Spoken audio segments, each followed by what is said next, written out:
I used to believe my family could weather anything. We weren't perfect, far from it.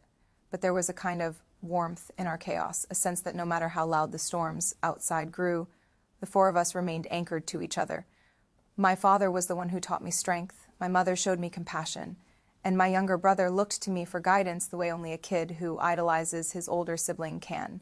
For so long, I thought our story was ordinary in the best possible way, just a family flawed and loving. Unbreakable because we chose to be, but it turns out even the strongest foundations can crack when a truth is forced into the light.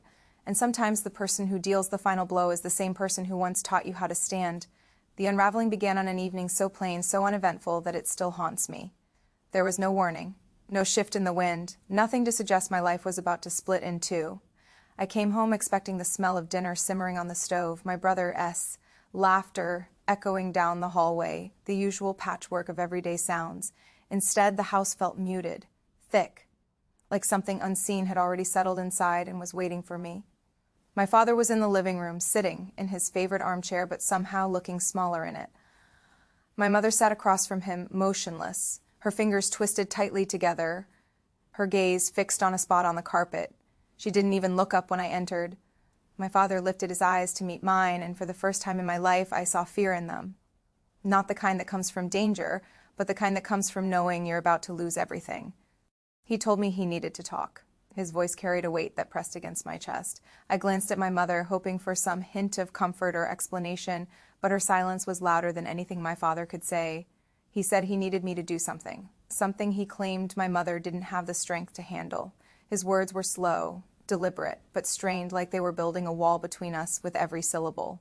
I didn't know it then, but that moment was the first crack in everything I believed about him. Before he even told me what he wanted, I could feel the wrongness of it.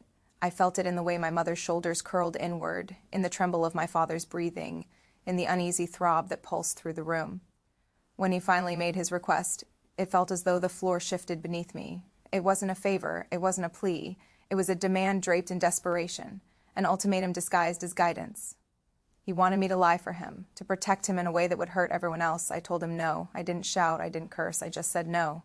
And he looked at me like I'd broken some unspoken rule of loyalty. His jaw tightened. My mother closed her eyes. My refusal was the spark that lit the fuse.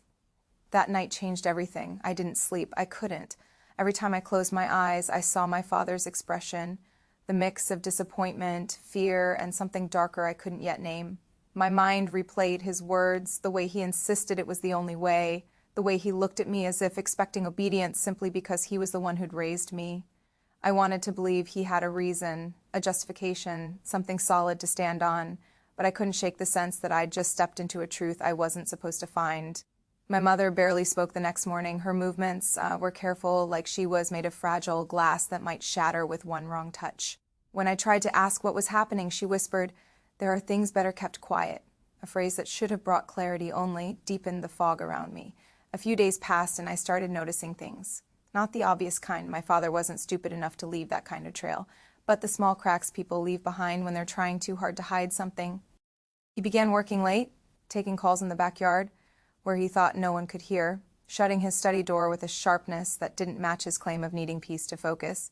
Sometimes when he came home, he smelled faintly of a perfume that didn't belong to my mother. Not a seductive scent, not something provocative, but distinct enough to make my stomach twist. Dinners, once loud and messy, became silent rituals marked by tension. Forks scraping ceramic plates, forced smiles. I avoided him. I couldn't breathe near him without remembering the woman outside that restaurant, the look they shared, the envelope, the truth. But the most unexpected part was still to come. Late one night, I overheard him again, not arguing this time, but speaking quietly on the phone. His voice sounded strained, urgent, afraid. He said something about promises, about protection, about danger. Words that didn't fit into the narrative I'd created of a cheating husband with a secret child. The story wasn't simple, it wasn't clean, and as much as I hated it, I could feel there was more beneath the surface than what we'd uncovered. Eventually, everything came to a head on a night when the sky cracked with thunder. My father gathered us in the living room. "No more lies," he said. "No more hiding." My mother sat rigidly on the sofa, my brother beside her, and I stood with my arms folded, unsure whether to listen or walk away. He confessed the truth. Yes, there was a child. But as he spoke, his voice shaking, he told us something none of us expected. The boy wasn't biologically his Years ago, he'd crossed paths with a woman who was trapped in a dangerous situation. She had a baby who wasn't safe.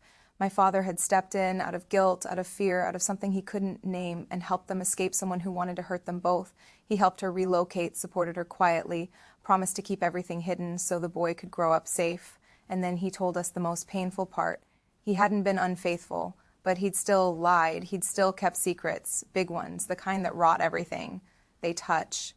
My mother didn't know what to do with that truth. My brother didn't understand it at all, and I felt torn between heartbreak and a sliver of pity. My father had tried to protect someone, but in doing so, he destroyed the people already standing beside him.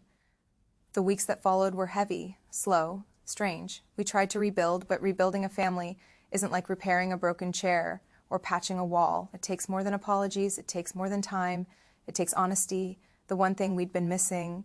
My father promised that the danger had passed, that the woman and her child were finally safe without his help. He told my mother he should have opened up years earlier, but was afraid the truth would cost him his marriage. Ironically, it was the secrecy itself that nearly did. Healing wasn't linear. Some days my mother couldn't look at him. Some days my brother asked me if everything was going to be okay. And some days I couldn't decide if I hated my father or felt sorry for him. But slowly, in the quiet spaces between the broken pieces, we began to rebuild. Not into the family we were before, but into something new, something scarred, something imperfect, but something real. And as strange as it sounds, I learned something from all of it. Sometimes betrayal comes not from malice, but from fear. Sometimes love becomes twisted by the weight of a secret. And sometimes the truth is messy, painful, and hard to carry, but still better than the silence that hides it. I don't know what our future looks like. I don't know if trust fully heals. But I do know this: we survived the truth. And that, in its own strange way, is a beginning